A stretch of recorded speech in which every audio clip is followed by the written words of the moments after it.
Without GATE 200 vacancy in HPCL और without GATE no minus marking, बहुत शानदार है, ज़बरदस्त है। आप लोगों का स्वागत है टेक्निकल एग्जाम में। तो आज हम बात करेंगे वैकेंसी नोटिफिकेशन निकल के आ रहा है HPCL के थ्रू, जो HPCL पे हिंदुस्तान पेट्रोलियम कॉर्पोरेशन लिमिटेड के थ्रू जो 200 वैकेंसी है, और पूरा डिटेल समझेंगे और वीडियो को लास्ट तक देखिएगा, तभी समझ में आएगा किस किस ब्रांच के लिए है और कब कब अप्लाई कर सकते हैं, कितना फीस है और गेट विदाउट गेट कैसे क्या है, सारा डिटेल समझेंगे। चलिए शुरू करते हैं। तो हम बात करते हैं, ये वैकेंसी आ रही है 200 वैकेंसी है, जो इसमें सारे डिफरेंट ब्रांच हैं। जो इसका 3 मार्च से, मतलब आज से फॉर्म भर फिल कर सकते हो, 15 अप्रैल तक इसका फॉर्म लास्ट डेट है। ओके, तो हम बात करेंगे पोजीशन, वैकेंसी और सैलरी ग्रेड, एज, क्वालिफिकेशन और क्या क्या मांगा है। ओके गाइज, तो चलिए देखते हैं। तो यहाँ पे टोटल वैकेंसी 200 है। तो मैकेनिकल इंजीनियरिंग की बात की, मैकेनिकल इंजीनियरिंग में 200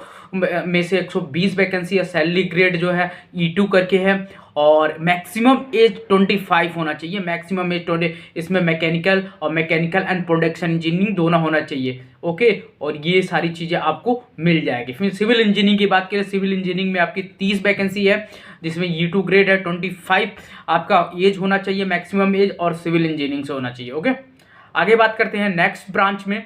next electrical engineering. Electrical engineering में आपका 25 वैकेंसी है। 25 वैकेंसी, जिसमें सैलरी ग्रेड E2 और 25 है। इलेक्ट्रिकल एंड इलेक्ट्रॉनिक्स इंजीनियरिंग दोनों लोग फॉर्म फिल कर सकते हैं। इंस्ट्रूमेंटेशन में 25 वैकेंसी है और सैलरी ग्रेड E2 है और मैक्सिमम में 25।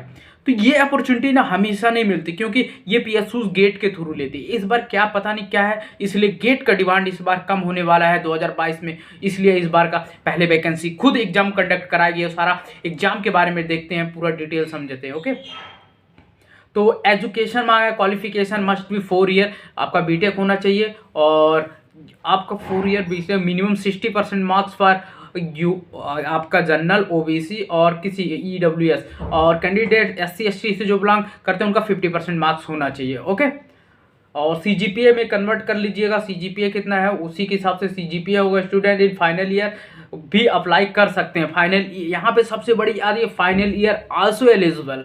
तो फाइनल ईयर भी वाले एलिजिबल हैं और वो कर सकते हैं, जो अभी 8 सेमेस्टर में होंगे वो एलिजिबल कर सकते हैं गाइज। ओके, आगे देखते हैं क्या है शॉर्ट लिस्टिंग और प्रोसेस क्या है, वो सारा चीज़ देखते हैं क्या है प्रोसेस में, इनका क्या सिलेक्शन प्रोसेस है।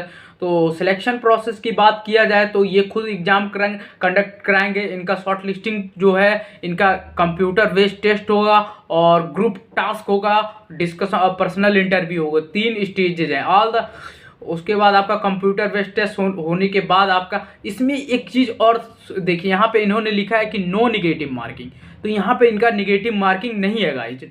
और सिलेबस क्या होगा, सिलेबस की बात कीजिए, सिलेबस बहुत शानदार निकल के आ रहा है। सिलेबस इनका 2 कंप्रेसर 2 पेपर 2 पार्ट होंगे, 2 पार्ट होंगे। इसमें जनरल एप्टीट्यूड और टेक्निकल होगा। जनरल एप्टीट्यूड में आपका जनरल इंग्लिश आएगा, क्वांटिटी एप्टीट्यूड टेस्ट होगा और इंटेलिजेंट पोटेंशियल टेस्ट होगा। ओके, और टेक्निकल प्रोफेशनल नॉलेज की बात किया, आपका टेक्निकल में आएगा रिलेटेड आप जिस एजुकेशन बैकग्राउंड से बिलोंग करते हैं, civil engineering, mechanical, electronics and instrumentation, ये सारी चीज़ें होगा। क्वालिफाई करते थे आप बेस टेस्ट के, और इसके बाद मेरिट बनेगा। मेरिट बनने के बाद आपको two ratio advise the following document verification, basic the selection, और उसके बाद आपका कंप्यूटर बेस्ड एलिजिबल जो भी होगा, ग्रुप टास्क होगा, पर्सनल इंटरव्यू होगा। ओके गाइज, तो ये सारी चीज़ें प्रोसेस थी।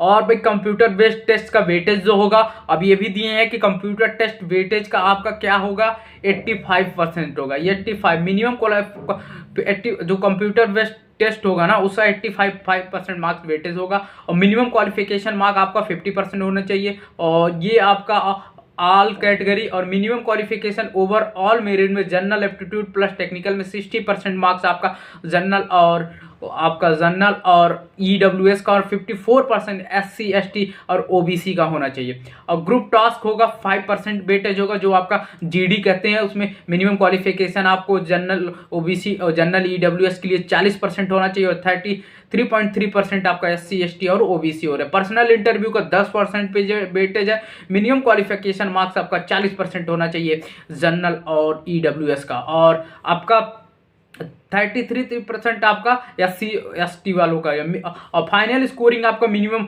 आपका 60% मार्क्स होना चाहिए जनरल और EWS का, 54% आपका होना चाहिए SC/ST OBC का in combined score computer based test plus group task plus interview, personal interview. Okay, तो ये चीज़ें थी। इनकी सैलरी की बात कर ले, सैलरी कितना होगी, सैलरी आपको कितना क्या क्या मिलेगा, 50,000 से 1,60,000 तक सैलरी है। और इसकी जो CTS बनेगी 15.17 लाख, यानी 15.17 लाख, 15 लाख तक मान सकते हैं। आपकी CTS की बात की, CTS बेस पे होगा, बेस पे retirement benefit, dearness allowance, HRA and कैफिटी announce, this is included performance related. Okay, ये सारी चीज़ें पॉलिसी हैं, आपको ये सारी चीज़ें आपको मिल जाएंगी। प्री एम्प्लॉयमेंट मेडिकल एग्जाम होगा, मेडिकल अपॉइंटेड मेडिकल एग्जाम होना होगा देयर भी, और प्लेसमेंट पोस्टिंग होगी। उसके बाद आपके प्रोफेशन रिटेंशन, ये सारी चीज़ें, retention amount 5,000 per month will be deducted for the total amount. Okay, तो ये सारी चीज़ें, रिजर्वेशन कंसर्न रिलैक्सेशन, रिजर्वेशन का एक भी बेनिफिट यहाँ पे आपको, disability reservation of post ST the BW personal with the mark disability with the degree 40% as per government. Okay, तो ये सारी चीज़ें हैं, तो आप देख सकते हैं जाके, इनके लिंक के दे दूंगा डिस्क्रिप्शन में, वहाँ आप देख सकते हैं, या मेरे टेलीग्राम में ज्वाइन कर लीजिए, वहाँ आपको मिल जाएगा गाइस। और maximum age limit 5 relaxation, 5 year SC/ST, 3 year OBC, 10 year PWD। तो यहाँ पे 3 ईयर का रिलैक्सेशन भी आपको मिलेगा OBC वालों को। मैक्सिमम एज यहाँ पे 90, 80 और 90, 89 कश्मीर और डोमिसाइल के लिए मैक्सिमम एज 5 ईयर्स। ये सारी चीज़ें दी, आप जाके एक बार पढ़ सकते हो। एप्लीकेशन प्रोसेस शुरू है, इसकी फीस जो है ना, क्वालिफिकेशन एक्सपेक्टेड 1200 आवर का है, मतलब फीस तो नहीं दिया है, जाके पता चलेगा बाद में कितनी फीस है गाइज। तो ये सारी चीज़ें हैं गाइज, आप जाके चेक कर सकते हो। तो एप्लीकेशन भी स्टार्ट होने वाला है, 1,000 रुपया फीस है, यानी 1,000 प्लस 18% 180 रुपये, यानी 180 रुपये रिफंडेबल, नॉन रिफंडेबल, और OBC रिक्वायर्ड पे द नॉट रिफंडेड अमाउंट 1,180 रुपये आपका फीस है गाइज। ओके, तो ये सारी डिटेल्स आप जाके चेक कर सकते हैं, बहुत अच्छा है नॉलेज, जर्नल इंस्ट्रक्शन, तो सारी चीज़ें आप देख रहे हो। थैंक यू गाइज, वीडियो देख रहे हैं, night, bye bye, take care, मिलते हैं न्यू वीडियो के साथ।